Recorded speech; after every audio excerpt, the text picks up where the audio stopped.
AISD just released their consolidation plan. Here's what we know about how it's going to impact Rundberg students.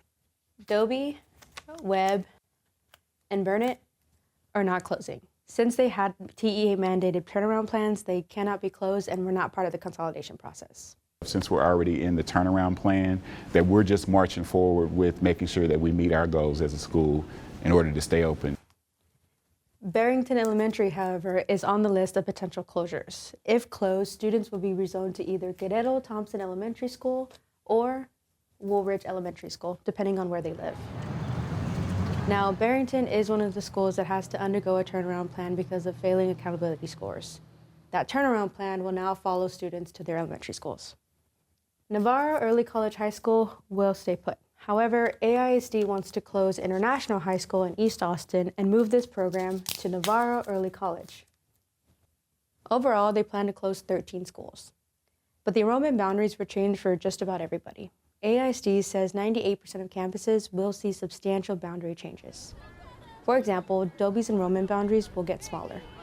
AISD says that Dobie has low enrollment, but its boundaries are too full. On the other hand, Lamar Middle School has too many students, so some students will be reassigned to Webb.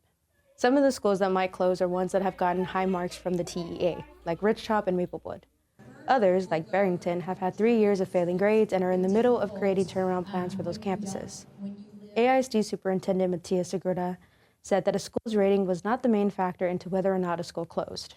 It wasn't a driving factor by any means, and you'll see within our turnaround plans schools that are staying open, right? And there's a lot in there, but the foundation of it was really premised in our overall goals. We just knew that we had to align it to be responsive of the obligations from the state, and also, to ensure that our students get what they need no matter where they are in our city. AISD says their goal was to clean up feeder patterns, balance out school zones, but most importantly, cut costs. The district is in a multi-million-dollar deficit. 20% of staff were let go in the spring to bring down costs. AISD says this plan will save them an estimated $25.6 million from cuts to staff at closed schools, as well as saving on utilities, repairs, and fuel.